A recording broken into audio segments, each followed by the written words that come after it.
Hola, bienvenidos a mi canal. Hoy les voy a contar el relato del infame conquistador español, Gonzalo Jiménez de Quesada, el tipo que fundó el mismísimo virreinato de Nueva Granada y la ciudad capital colombiana. Hoy les contaré sus desventuras y aventuras, sus logros y atrocidades. Antecedentes. Gonzalo, como le llamaremos en el resto del video por conveniencia, nació en 1509, presumiblemente en la ciudad andaluza de Granada. Se asume esto ya que él denominó a sus territorios conquistados como el Nuevo Reino de Granada, aunque otros afirman que en realidad dio su primer aliento en la famosa Córdoba. Da igual. Junto a sus 6 hermanos, creció en el seno de una pulcra familia de abogados y letrados, por lo que no sorprende que su primer trabajo haya sido el de un abogado dentro de la Real Audiencia de Granada, pero la estabilidad huiría de él, ya que gracias a una crisis económica dentro de su acaudalado negocio familiar obligaría a los hermanos de Quesada a salir de la península. En el caso de Gonzalo, en 1534, este se enlistaría en los tercios españoles en la península itálica, oficio que terminaría en poco tiempo, pues este sería llamado a América en 1535, como parte de los hombres de un tal Pedro Fernández, hombre elegido para ser el nuevo gobernador del puerto sudamericano de Santa Marta.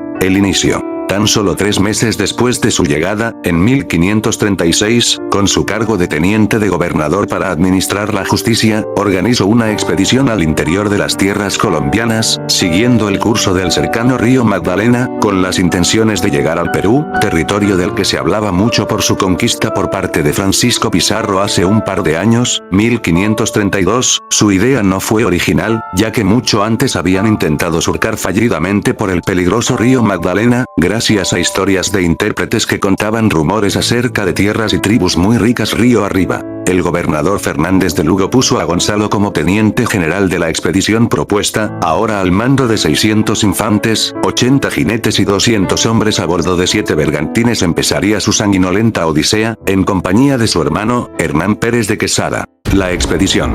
Para empezar con el pie izquierdo, solo 2 de los 7 prometidos bergantines llegaron a la boca del río, pero esto no detuvo a Gonzalo. Este marchó junto a sus hombres por tierra, tomando la ruta sur, rodeando la Sierra Nevada de Santa Marta y cruzando varios territorios nativos. Luego de muchos contratiempos, como la ineficiencia de los caballos en el salvaje terreno o el despiadado clima de la selva, los exploradores a pie llegaron a su punto de encuentro con lo que iban en barco, los dominios del cacique de Tamalameque. Es en este lugar donde Gonzalo tuvo que ahogar la primera sublevación causada por el duro ambiente. Siguieron por la ruta del río Magdalena hasta llegar a lo que hoy es Barranca Bermeja, en donde ocurrió una segunda sublevación que Gonzalo pudo calmar con ayuda del fray que iba a bordo.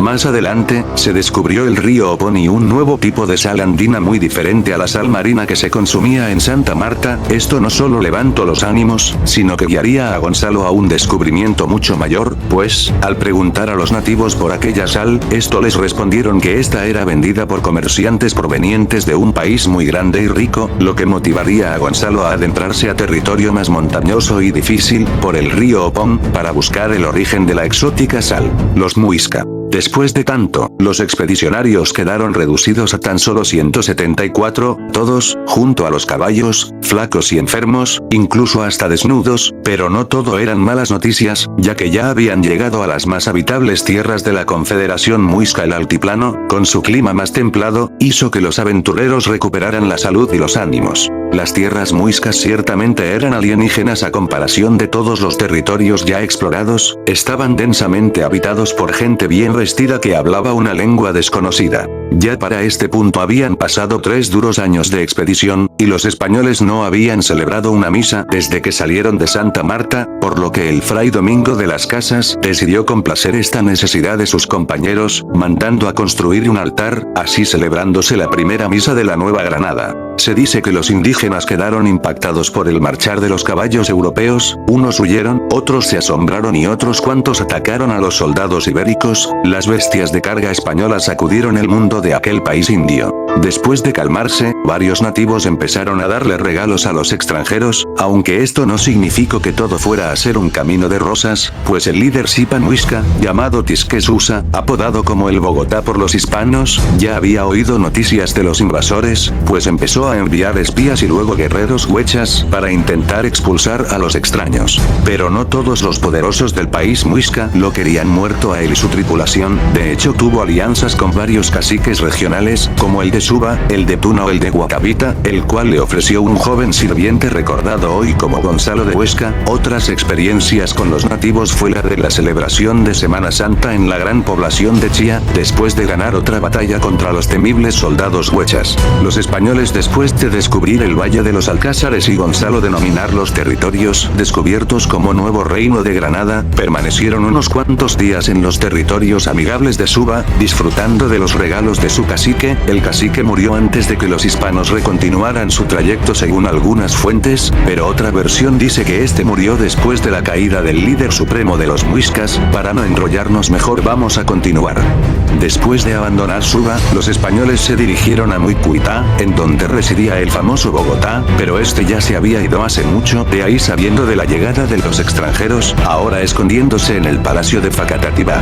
Poco después, un grupo de indígenas que venían acompañando a la tripulación de Gonzalo desde Chía y Suba pidieron el favor de ayudarlos a derrotar a los grupos panches del occidente. Gonzalo accedió e envió una expedición guiada por los muiscas aliados. En lo que Gonzalo esperaba el regreso de sus tropas de occidente, el Tisque Susa envió varios guerreros para ahuyentar a los invasores, intentos que resultaron fútiles. Tisque Susa, consciente de su desventaja militar, maquinó un plan para expulsar a Gonzalo de una buena vez.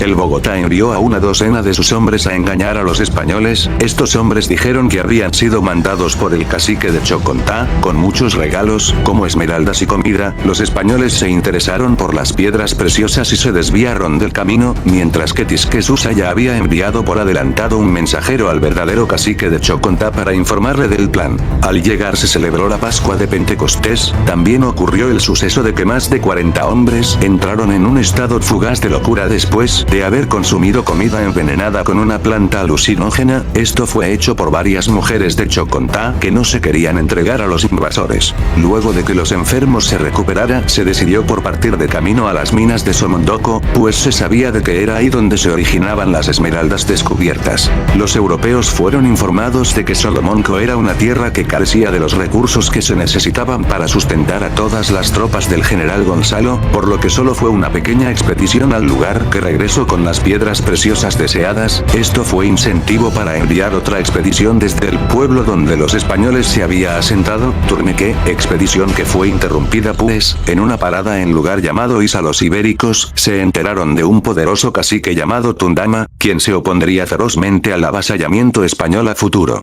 Pero antes de eso Gonzalo marcharía hacia la recién descubierta Unsalá, ubicada en la actual Tunja, en donde se sabía que se ubicaba el poderoso Oa, Eucaneme. El Oa era un cargo casi a la par del Tisque Susa. Los Oa. El Oa intentaría atrasar a los españoles con unos mensajeros suyos, pero lo haría tarde ya que el día que sus enviados salieron de Unsa los conquistadores ya venían entrando en sus dominios, el día 20 de agosto de 1537. Eucaneme no tendría otra opción que esconder dentro del palacio, el cual dejó boquiabiertos a los soldados de Gonzalo con su ostentosidad y lujo, pues este estaba recubierto de láminas de oro. La sorpresa tornaría a envolverse para mal, pues la población de Unsa no esperaba a los españoles y los guerreros huechas empezaron a abalanzarse a la defensa de Loa. Los naturales cerraron las puertas del palacio, los españoles tuvieron que romper las ligaduras de la puerta para penetrar al palacio, pero, mientras que los invasores estaban en eso, los sirvientes de Loa intentaban salvar todos los objetos de oro posible de los aventureros.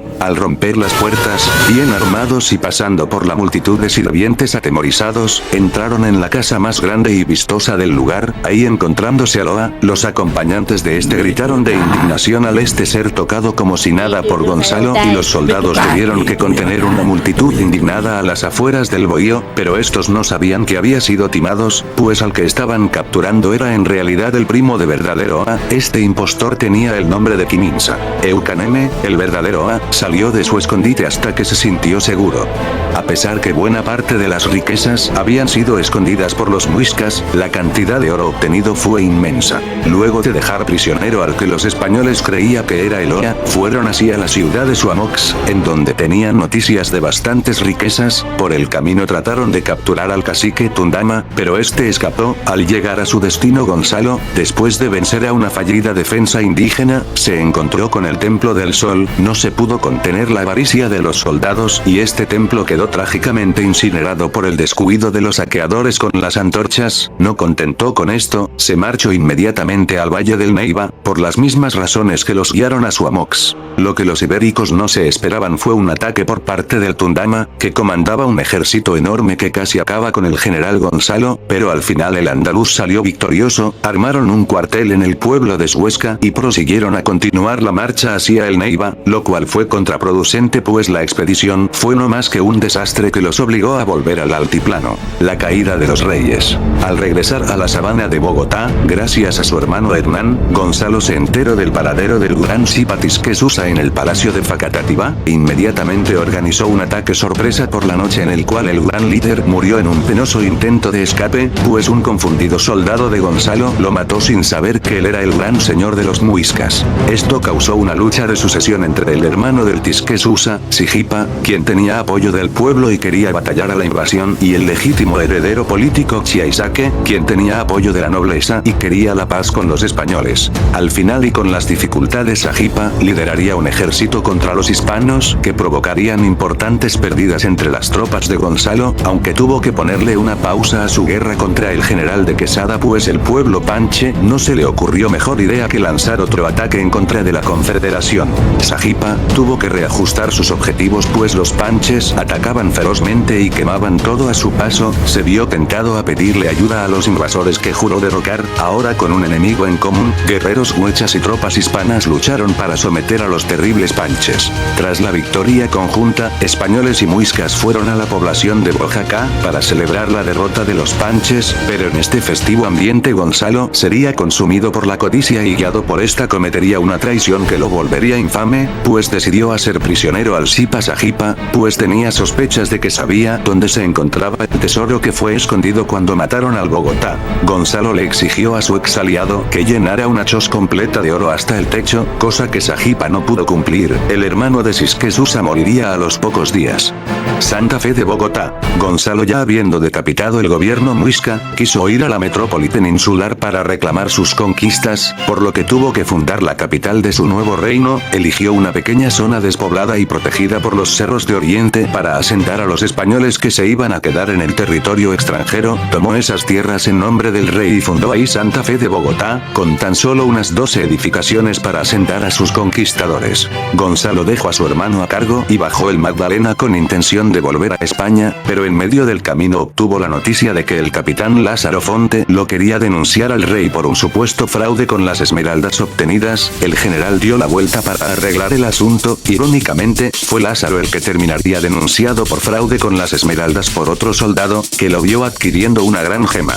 Gonzalo quiso ejecutarlo ahí mismo pero gracias a sus compañeros que discutieron la orden, este último se salvó puro gato patas arriba, como diría mi padre, y su única condena sería el destierro hacia el pueblo muisca de Pasca, donde entablaría una relación con el cacique Federman y Belalcázar. Aunque el exilio no duraría mucho para Fonte, pues este avistó una expedición europea cerca de Pasca, notificó de esto a Gonzalo, favor que hizo que este último le perdonara. Al indagar más en el caso, Gonzalo descubrió que lo que tenía enfrente era una expedición liderada por el alemán, Nicolás Federman, quienes llegaban al altiplano en las mismas condiciones en las que Gonzalo y sus hombres también llegaron, junto a un pequeño ejército junto a varios caciques aliados, para juntarse ceremoniosamente con su nuevo aliado europeo, Embosa, con quien repartió el tesoro, pues este quería su alianza ya que en justo momento se enteró de otra expedición. Resulta que esta expedición provenía del Perú, y estaba dirigida por un tal Belalcázar, quien estaba en busca del dorado. Gonzalo envió a su hermano Hernán para darle unos regalos a este y dejar despejado el asunto. Belalcázar accedió a reconocer la autoridad de Gonzalo en primera instancia, pero luego cambió de parecer, intentó aliarse de forma poco exitosa con Federman y reclamar las tierras conquistadas con el argumento que formaban parte del Perú.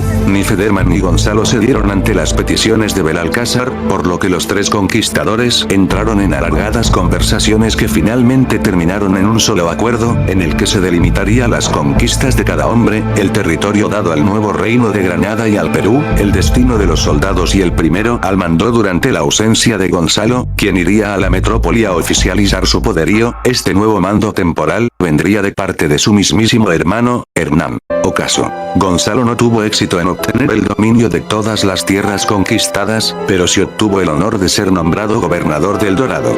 Esto le incitó a bajar a los Andes colombianos del este para encontrar a la mítica ciudad perdida. Esto fue un completo desastre, pues en la expedición no se logró nada y apenas si hubo supervivientes. Todo esto en su lejana edad de 60 años, sirvió unos pocos años más solo para retirarse al pueblo de Suesca. En sus últimos años solo se puede resaltar la donación de su biblioteca personal a la Universidad Santo Tomás. Se cree que murió de asma en el año de 1579, en San Sebastián de Mariquita. Bueno, eso fue un resumen de las hazañas del fundador de la Colombia moderna. Espero que les haya gustado. ¿Están fascinados con su relato?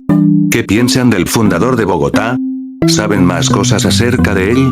¿Han escuchado una versión distinta de esta historia?